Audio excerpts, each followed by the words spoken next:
तो आज हम पढ़ेंगे रिटायरमेंट ऑफ पार्टनर में कुछ एडजस्टमेंट के बारे में बात करेंगे हम। तो सबसे पहले इस क्वेश्चन में क्या बोला गया है वो समझना है।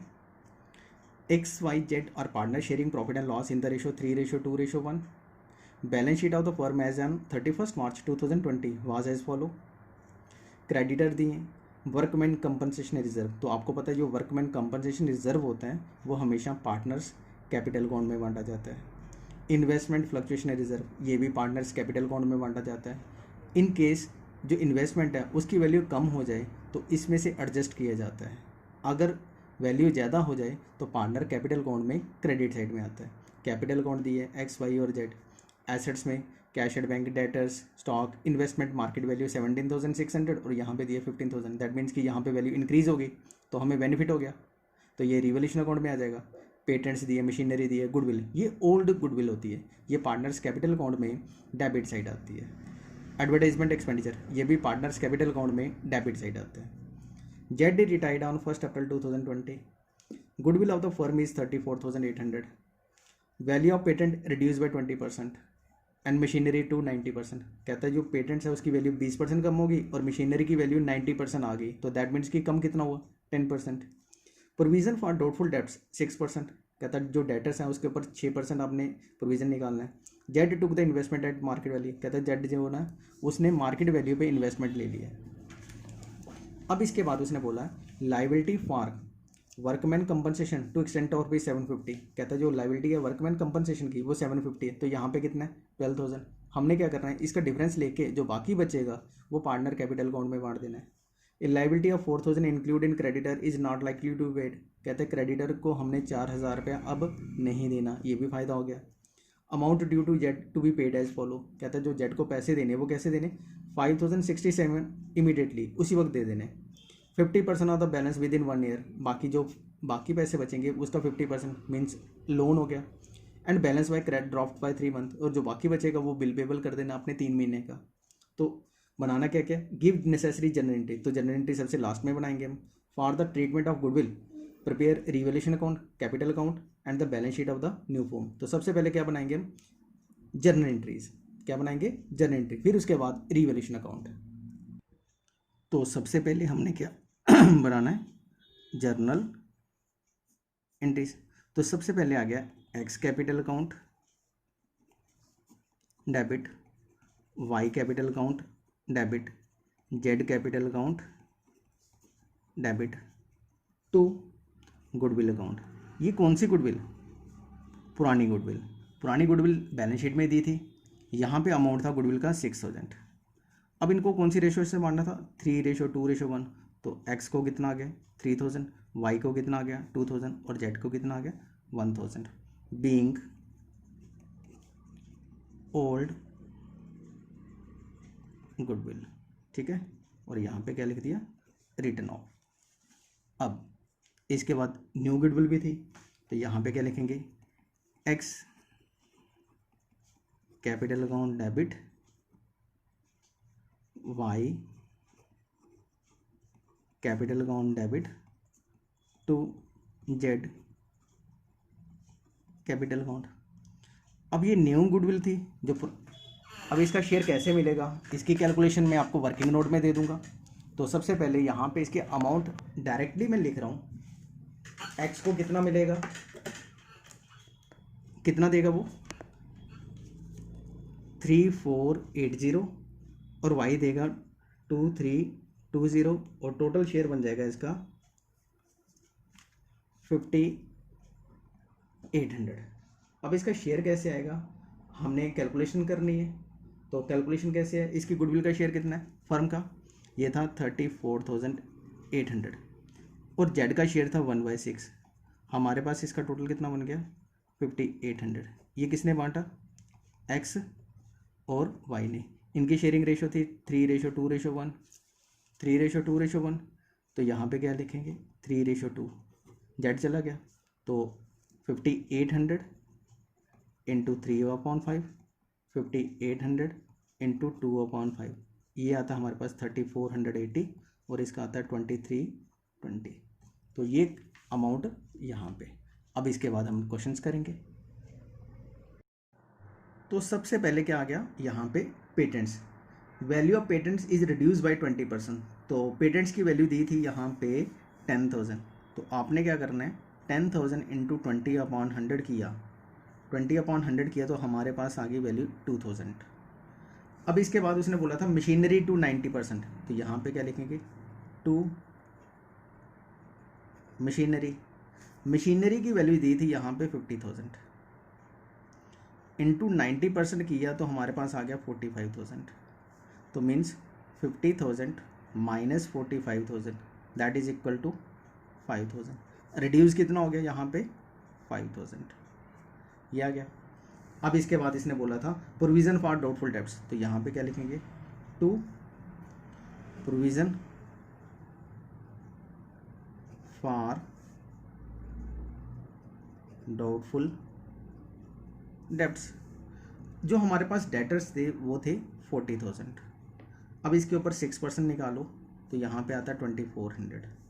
तो 2,400 ऑलरेडी कितने निकाले थे 2,000 गिवन है, हमारे पास कितना रह गया बैलेंस इसका 400।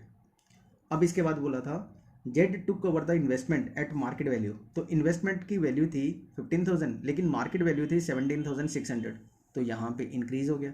तो यहाँ पे क्या लिखेंगे बाय इन्वेस्टमेंट 17,600 माइनस 15,000, वैल्यू कितनी इंक्रीज होगी 2,600। यहाँ पे कितना आ गया 2,600। अब इसके बाद liabilities for the workman compensation to extent of B 750 is created, तो ये हमारी लाइबिलिटीज है। Liability of 4,000 including creditor is not likely to be paid, तो यहाँ पे क्या आएगा बाय क्रेडिटर्स। जो हमने क्रेडिटर को पैसे नहीं देने वो कितने 4,000। अब इसके साथ कोई एडजस्टमेंट नहीं है, हम क्या करेंगे यहाँ पे टोटल कर लेंगे। तो यहाँ पे आ गया 5 to 7 7,400 और यहाँ पे 6,600, तो यहाँ पे टोटल डेबिट साइड का टोटल बढ़ा है, ये आ गया 7,400। तो यहाँ पे क्या लिखेंगे हम by loss transfer to partners capital account, और लॉस कितना आ गया हमारे पास 800।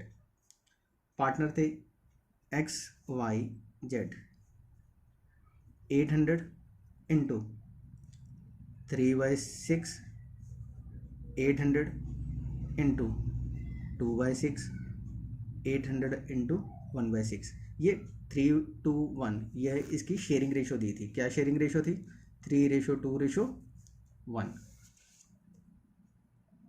X को आ गया 400, Y को आ गया 3,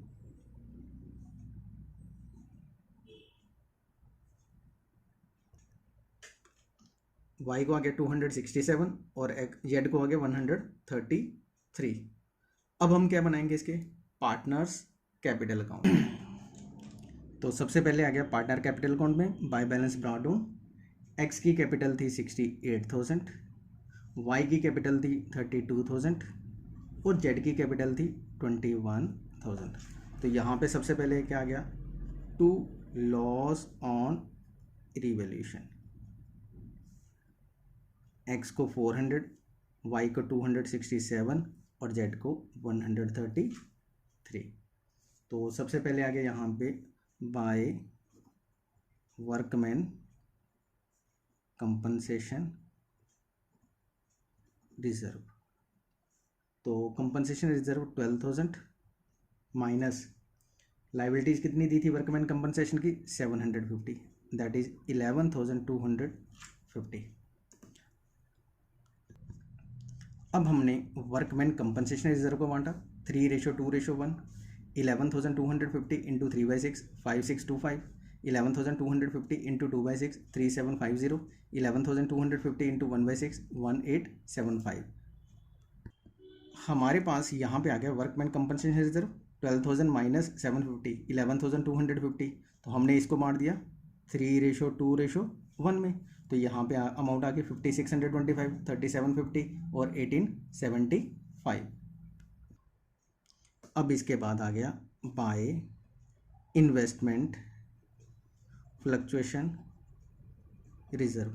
ये रिजर्व तब पार्टनर्स कैपिटल अकाउंट में बांटा जाता है जब इन्वेस्टमेंट की कॉस्ट मार्केट प्राइस ज़्यादा हो। तो यहाँ पे 6000 था, अब ये 6000 3000 एक्स को, 2000 वाई को और जेड को आ गया 1000 according to their sharing ratio.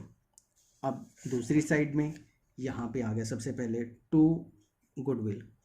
कौन सी गुडविल? ये ओल्ड, जो पुरानी एसेट्स में दी है। ये दिया था 6000, तो इसको भी हमने ओल्ड शेयरिंग रेशो से 3:2:1, यहाँ पे आ गया 3000 2000 और 1000। अब इसके बाद एडवर्टाइजमेंट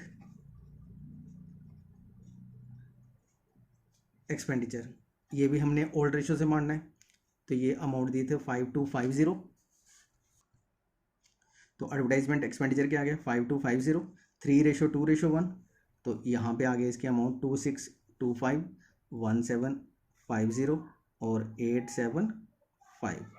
यहाँ पे इसकी एडजस्टमेंट आ गई। अब यहाँ पे बोला गया था इन्वेस्टमेंट किसने ली थी? जेड ने। तो यहाँ पे आ गया टू इन्वेस्टमेंट। जेड ने कितने की ली थी? 17,600। और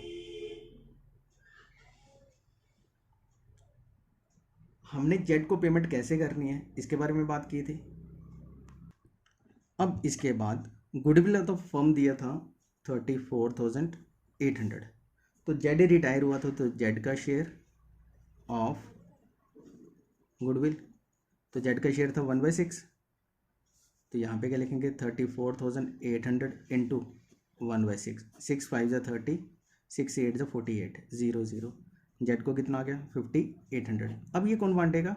एक्स और वाई, और इनकी शेयरिंग रेशो क्या थी 3:2:1, ये चला गया। तो अब कौन सी रेशो से बांटेंगे? 3:2 मीन्स 5800 इंटू 3/5, 5800 इंटू 2/5, 5 1 जा 5 1 जा 6 0। तो यहाँ पे आ गया हमारे पास 0 8 4 3। तो हमारे पास यहाँ पे आ गया 2320। अब यहाँ पे लिखेंगे by goodwill X capital account और वाई कैपिटल अकाउंट।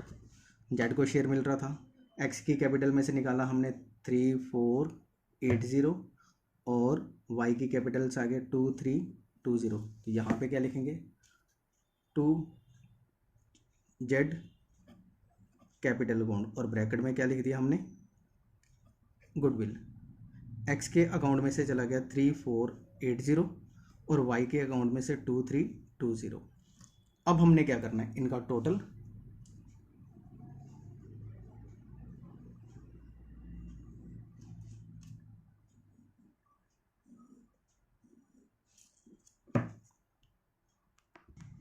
यहाँ पे x का टोटल आ गया 76,625, y का टोटल आ गया 37,750 और z का टोटल आ गया 29,675।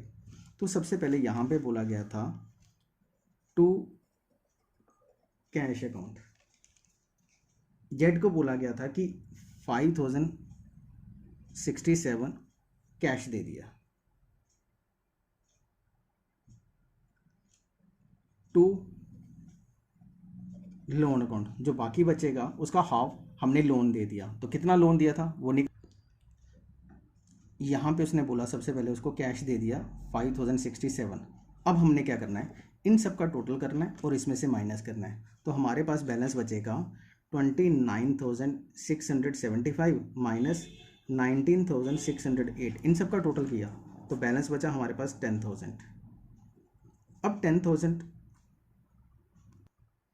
10,000 में से 5,067 माइनस किया तो हमारे पास बैलेंस बचा 5,000। अब इसका 50%, तो 50% आ गया 2,500 और यहाँ पे लिखेंगे टू बिल पेबल अकाउंट, जो 50% हमने देना था यहाँ पे आ गया 2,500। अब यहाँ पे लिखेंगे to balance carry down, X का बैलेंस कितना रहेगा और वाई का कितना।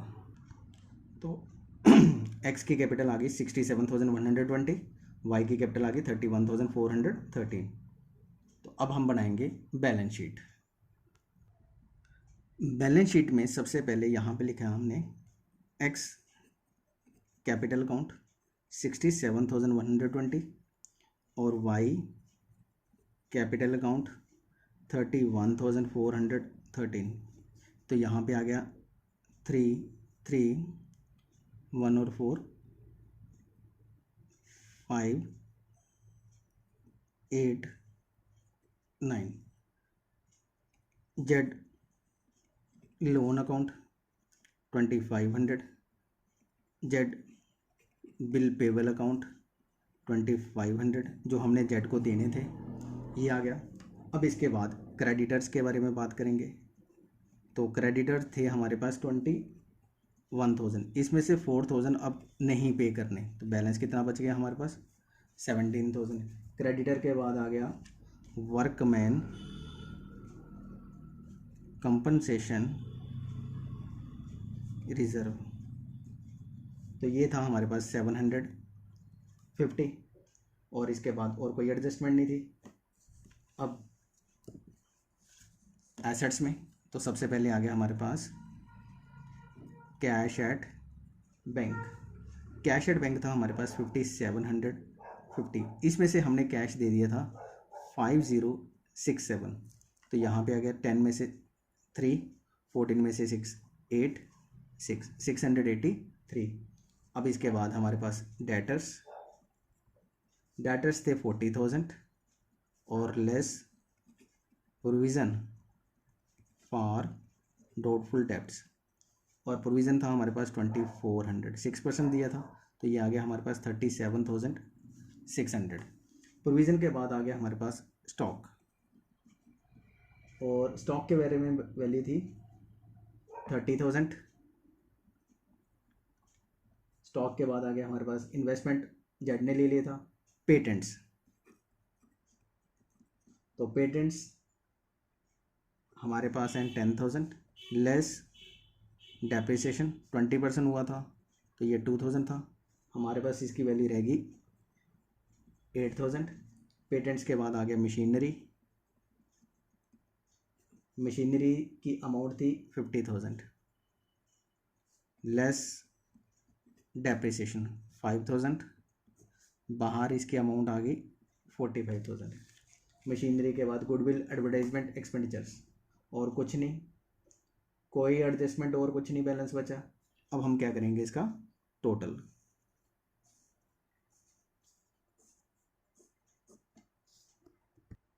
तो इसका टोटल कितना आ गया 1,21,283। तो ये था क्वेश्चन नंबर 39 TS गरेवाल में डबल एंट्री बुक कीपिंग का।